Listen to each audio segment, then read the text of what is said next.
ଅଧା ବାଟରୁ ହାତ ଛାଡ଼ିଦେଲେ ବାପା। ଜରିପାଲ ଘେରା ଘରେ ହଜିଯାଇଛି ସ୍ୱପ୍ନ। ସନ୍ଧ୍ୟାନ ଭବିଷ୍ୟତରେ ତିନି ଅନାଥ ସନ୍ତାନ। ମୁଣ୍ଡ ଉପରୁ ଉଡ଼ିଗଲା ଛତା, ହଟିଗଲା ଛାତ। ଘରର ମୁରବୀଙ୍କ ଅକାଳ ବିୟୋଗ ପରେ ତିନି ସନ୍ତାନଙ୍କ ମୁଣ୍ଡ ଉପରୁ ହଟିଯାଇଛି ବାପାଙ୍କ ଛାଇ। ଘରେ ଅସୁସ୍ଥ ମା, ଜେଜେମା ଓ ପିଉସୀ। ଏତେ ବଡ଼ ପରିବାର ହେଲେ ରୋଜଗାର କରିବା ପାଇଁ କେହି ନାହାନ୍ତି। ଘରର ଅବସ୍ଥା ମଧ୍ୟ ସାଂଘାତିକ। କାନ୍ଥ ଦଦରା ହେଲାଣି, ଘର ଉପରେ ପଡ଼ିଛି ଜରିପାଲ। ଆଉ ଏବେ ପରିବାରର ପ୍ରତ୍ୟେକ ସଦସ୍ୟଙ୍କ ଆଖିରେ ଲୁହ, ମନରେ ଗୋଟିଏ ପ୍ରଶ୍ନ, ଆଗକୁ କେମିତି ଚଳିବ ସଂସାର? ଏଭଳି ଏକ ଦୁଃଖଦ ଘଟଣା ଗଞ୍ଜାମ ଜିଲ୍ଲା ଦିଗପହଣ୍ଡି ବ୍ଲକ ଗୌଡ଼ ଗାଁ ନୂଆ ସାହିରେ ଦେଖିବାକୁ ମିଳିଛି। ଆମେ ସେ ଘରେ ଶୋଇଥିଲୁ। ଆଉ ତାଙ୍କେ ଆମେ 12ଟା ରାତିକି ପାଣି ଦିଅ ବୋଲି କରୁ ଗରମ କଲୁ, ପାଣି ମଧ୍ୟ ଦେଲୁ। ପାଣି ଟିକେ ପିଇଲା, ଆଉ ଟିକେ ରଖିଦେଲା। ମୁଁ ଶୋଇପଡ଼ିଲି।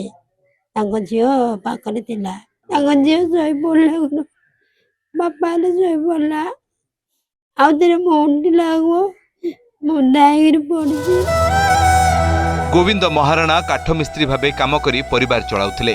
ହେଲେ ହଠାତ୍ ଦେହ ଖରାପ ହୋଇଯିବାରୁ ପ୍ରାୟ 4 ବର୍ଷ ହେଲା ଶଯ୍ୟାଶାୟୀ ଥିଲେ।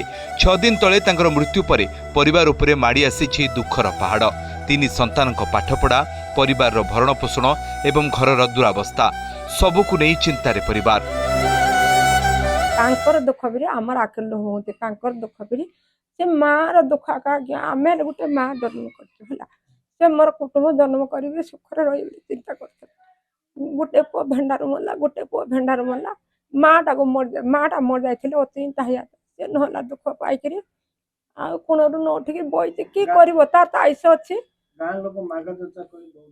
ହଁ, ଗାଁ ଲୋକ କହିବେ କିଛି କଲେ ଯେ କିଏ କିଛି କେମିତି ଯା ଭାଗ୍ୟରେ 5-10 ଥିଲା। ଏବେ କେବେ ମାଗିନେ, ଏବେ ମରିଗଲୁ କାକା। କାଲି କଣ ଟିକେ ନିକେ ଚାଉଳ ଗଣ୍ଡେଇକି ପଇସା ଟିକେ କିଏ ସାହି ଭିତରେ ମାଗିଲେ କାହାକୁ କେମିତି ଦିଆନି ହେଲା। ତାଙ୍କର ଦୁଃଖ ଅଧିକା ଆଜ୍ଞା। ଆଉ ସେ ଘର ଦ୍ୱାର ଭାଗିକିରି ରହିଛି, ପାଲୁଡ଼ି ହେଲେ ପକେଇ ପାରୁଥିଲା।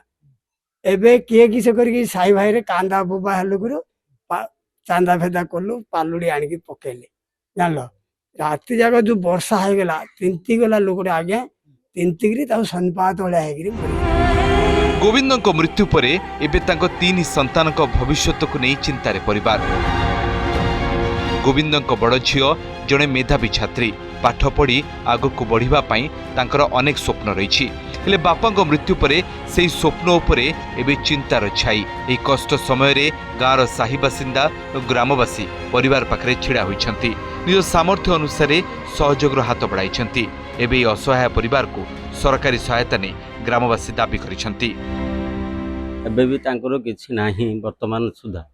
ଆପଣ ସରକାର ଯଦି କିଛି ସାହାଯ୍ୟ ଚାହିଁଥାନ୍ତେ, କାହିଁ କିଛି ନା କିଛି କରିଥାନ୍ତେ। ଝିଅଟା ପଢ଼ୁଥିଲା, +2 ପଢ଼ୁଥିଲେ। ଏ ଝିଅ ବି ନାରାଜ ପଢ଼ିବା ପାଇଁ ଥିଲେ ତ ପଢ଼ିବ। ପିଲା ଦୁଇଟା ଛୋଟ ଛୋଟ, ଚଳିବା ଅସୁବିଧା, ତାଙ୍କର ବହୁତ ଅସୁବିଧା। ଗାଁରେ ମଧ୍ୟ ଏବେ ସାହି ଭିତରେ ମଗାମଗି କରି କିଛି ଦେଇଛନ୍ତି।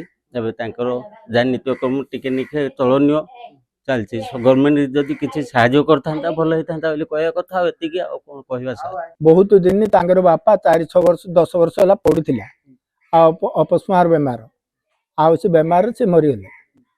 ମରିଯିବାରୁ ଆମେ ଗାଁ ବାଲା ସପୋର୍ଟିଂ କରିକିରି କିଛି ସାହାଯ୍ୟ କରିକି ତାଙ୍କେ ଚଳେଇ ନେଉଛୁ। ଭଙ୍ଗା ଦଦରା ଘରେ ରୋଗ ଯନ୍ତ୍ରଣାରେ ଛଟପଟ ହୋଇ ଅବେଳରେ ଚାଲିଗଲେ ବାପା। ଏବେ ଘରେ 3 ସନ୍ତାନ ଆଉ ପାଗଳି ସ୍ତ୍ରୀ, ବୁଢ଼ୀ ମା। ତେବେ କିଭଳି ଚଳିବ ପରିବାର, ତାକୁ ନେଇ ଗ୍ରାମବାସୀଙ୍କ ଠାରୁ ଆରମ୍ଭ କରି ସମସ୍ତେ ଚିନ୍ତିତ ଥିବା ବେଳେ କେବେ ସରକାରଙ୍କ ଦୃଷ୍ଟି ପଡ଼ୁଛି ଏମାନଙ୍କ ଉପରେ, ତାକୁ ହିଁ ଦେଖିବା ବାକି ରହିଲା। ଗଞ୍ଜାମ ଜିଲ୍ଲା ଦିଗପହଣ୍ଡି ଗୌଡ଼ ଗାଁରୁ ସତ୍ୟନାରାୟଣ ପାଢ଼ୀ, OTV।